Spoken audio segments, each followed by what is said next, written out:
Hey guys, so just got back from seeing Saving Mr. Banks. I know this movie's been out for 2 months now, and I know I'm late in the game and seeing it. But it just came to the cheap theater, and I figured I'd finally get around to watching it. But before I get into my review, I forgot to mention something in my last review, and it was kind of on accident. I was meaning to say something about this, but as many people heard this past week, we lost Shirley Temple. Now, I'm gonna be honest. I never have watched one of Shirley Temple's movies. I don't. It's something that I just never got around to seeing a lot of. I maybe have seen bits of Heidi, but I barely remember that movie. I remember seeing it when I was little, but I barely remember it.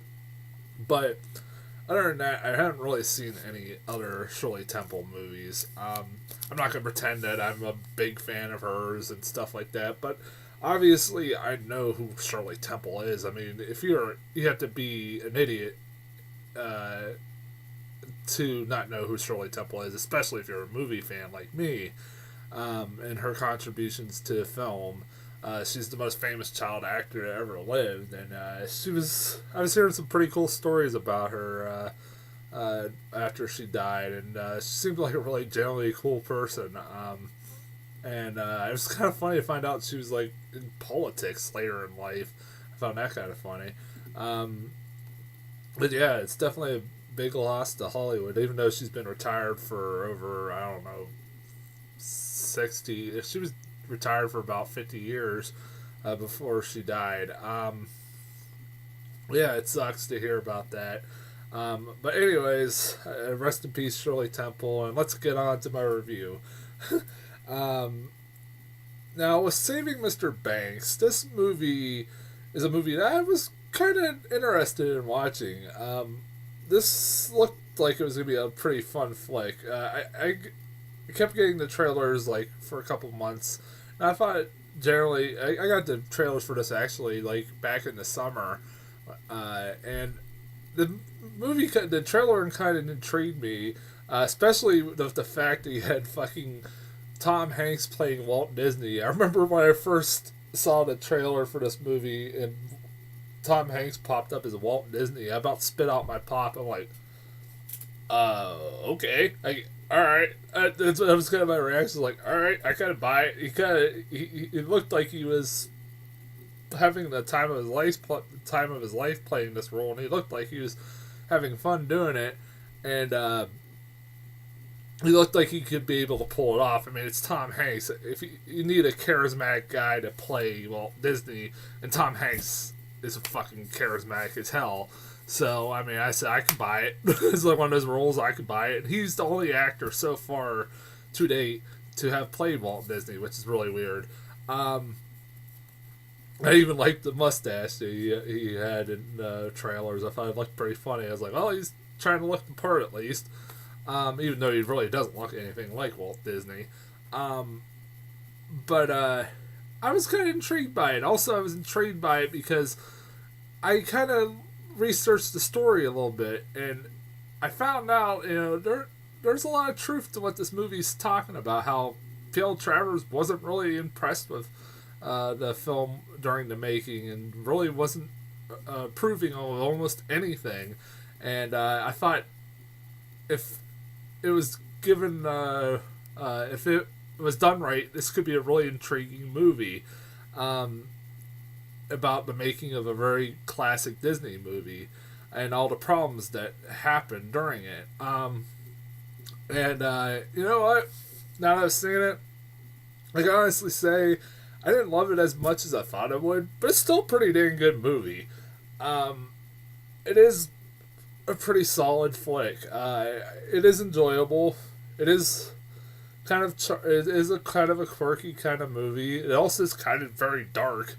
I was surprised when I was going to the theater to find out it was released with a PG-13 rating, but it does earn its PG-13 rating.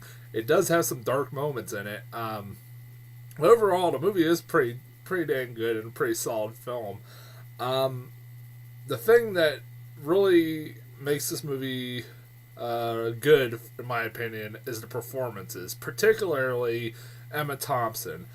The fact that Emma Thompson didn't get an Oscar nomination is bullshit.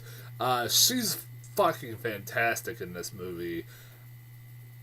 She, if this role was given to, say, another actress, not,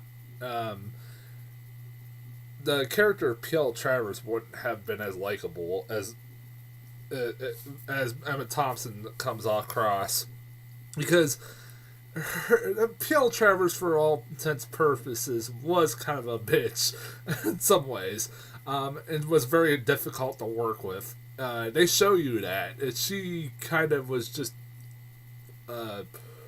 really downplaying everything that they were trying to get her to approve, like the songs, the animated sequences, all stuff like that. She did not like it, and that is true. She was not approving of a lot of the stuff that you see in the film. But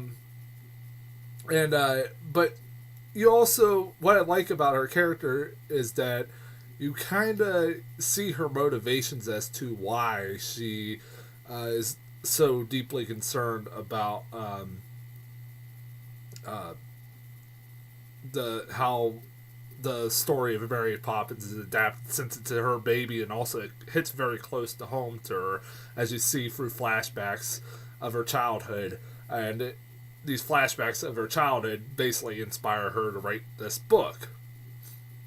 And you see that the story of Mary Poppins is a very personal story to her, and that she doesn't want Walt Disney to screw it up. You also see the motivations as to why she actually agreed to do this film. There are motivations because they explained at the beginning that all of the money that she earned through the sales of the book kind of have been all dried up, and all her royalties are gone, and she doesn't really have any money left, and she's risking losing her house and stuff like that. So reluctantly, she's deciding that she must sell the book's rights to Walt Disney. And it is true, he pursued her for almost 23 years, I believe. He pursued her to get this book to be made, and she finally agreed after 23 years. And it's told, I don't know how accurate it is, that she was losing all this money and that's why she did it, but if that is, I mean, that's good enough motivation, in my opinion, that she ended up, for a reason why she ended up caving in and allowing Walt Disney to make the film. Also, Emma Thompson's just fucking hysterical. She has some of the best lines in this movie. Her interactions with the other actors, including Tom Hanks, and especially Tom Hanks, and also people like Paul Giamatti are great. Also, the scenes with her and the Sherman brothers. One's played by B.J. Novak, and the other is Jason Schwartzman. Interactions between those three are really funny. She just rips everything, just bashes everything that they write, and every song that they write and present to her, and her lines are just fucking hysterical. The stuff that she says about these songs and everything else are really funny. Especially, she wasn't very happy with the Supercalifragilisticexpialidocious song. Also, Tom Hanks is great. He definitely is very charismatic as Walt Disney. He pulls it off very well. He's not in the movie as much as I thought he would be.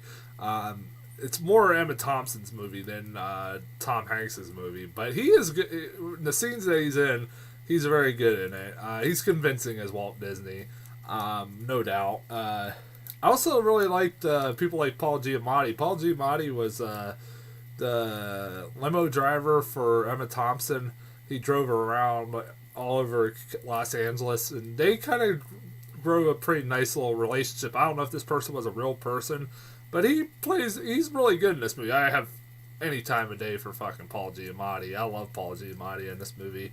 Also, Colin Farrell, in the flashback scenes, he's P.L. Travers' father. I almost said husband. What the hell am I saying? His her father, and I do find it kind of stereotypical that he's Irish and he's playing a drunk, but uh, it is, from what I learned, that her dad was really a drunk and he was Irish, so I guess it's staying true to the real story. So I guess, there's that. But Colin Farrell does very good, and a lot of the scenes, the best scenes are in the flashback scenes, honestly. And it's because Colin Farrell is acting very well in it. What else? I don't know what else to say. Now, I do also, like I said, I kind of like the story. I like the scenes that I like the interactions of everybody. I think the chemistry between everybody is really good. I think that really helped the film along. Where I do have problems with this movie is that I was kind of getting bored by it somewhat. I hate to say that. I wasn't as interested as I thought it would be. Although every time Emma Thompson would be on screen, she really kept me entertained. I can say that. She helped me move along for this movie. Although this movie wasn't like a hard of a sit, or like I didn't keep watching or like checking my clock or anything. I was I was entertained by most of it, but I did find myself getting bored here and there, and I think part of that is because of the theater I was in. That sometimes, like during scenes during the flashbacks, particularly when they're talking very softly, I couldn't hear what the fuck they were saying.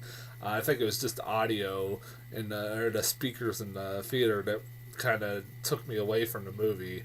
And I kind of blame that on the movie theater and not the movie, but and it kind of I think it's one of those movies I might need to watch again.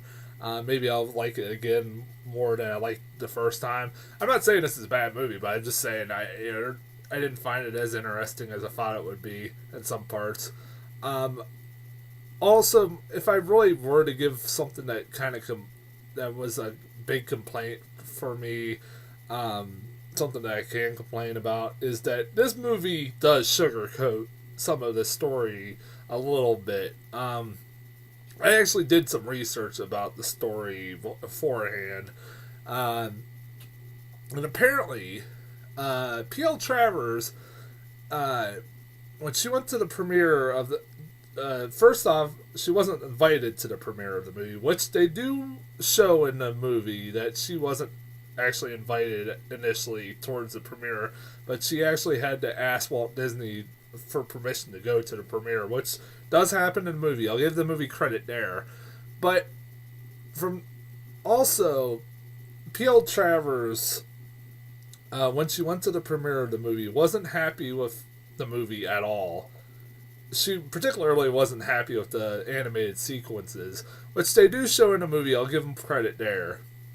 But she also wasn't very particularly happy with the movie at all, and as a whole, and she actually didn't care for the movie. And honestly, she didn't. She wasn't very happy with her experience of making the movie, to the point that she never allowed any more adaptations of her books to be made ever again. And honestly, there hasn't been one, other than that movie. And this movie kind of sugarcoats that. Now, some people argue that. I argue at the ending they do sugarcoat it a lot, because at the end of the movie they show her getting emotional during this movie, being very moved by it. But by all accounts, it doesn't sound like she was it wasn't very happy by the film, as happy as the movie makes you want to believe. I kind of can understand why maybe they changed that, and the fact that might have came across that P.L. Travers was kind of a bitch if she didn't like the movie. But at the same time, if you want to be more, I would like for it to be more accurate in its portrayal, and the fact that she wasn't very happy in the end of it. Because if you watch the movie, you would kind of venture to guess that she actually liked the movie. And from all accounts and purposes, like I said, she didn't. And I feel like they sugarcoated it. Maybe that's me. I don't know. Um, I they don't. I mean, they do kind of show. I mean, they don't. I was worried. I'll give points. Movie points. That it doesn't like exactly like sugarcoat Walt Disney and make him look like a saint. They do show that he was kind of a manipulative person. I'll give him that, and I like that. They actually didn't just make him look like a saint and make P.L. Travers look like a bitch. They did the opposite. They kind of showed both of their um,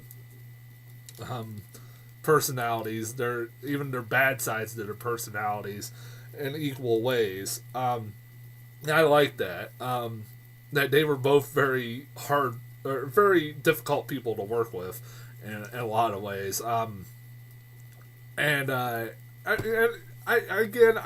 didn't find this movie that bad. It's one of those movies I might have to watch again because, like I said, the sound in the theater was kind of iffy, and sometimes I couldn't understand what was going or what was being said. Um, but I do recommend this movie. I do think it's a pretty interesting set. It's not a boring movie. It's not a movie that I regret seeing. Even like I said, I was bored by some parts of it, but not all of it. There was a lot more parts where I was invested in it or interested in, especially with the scenes with Emma Thompson. Every time Emma Thompson was on screen, I just adored her. She definitely helped me get through this movie. The performance, well, actually, really, the performances everybody did, but yeah, I recommend this movie. If you don't get to see it in the cheap theater before it leaves, definitely rent it on DVD or Blu-ray, or buy it. It's a pretty good flick, and a kind of interesting story. But I'm gonna get off here, and I'll be back next Friday with. I don't know what I'm gonna be back next Friday with. I'm hoping I'll be back next Friday with Lone Survivor or About Last Night or something else. It'll probably be Lone Survivor or About Last Night. One of those two. Which About Last Night supposedly getting really good reviews, and I really wasn't planning on seeing it at first until I saw it was getting good reviews. But one of those two probably will be popping up. A review for one of those two will probably be popping up next week. So expect one of those two. And I'll talk to you guys later.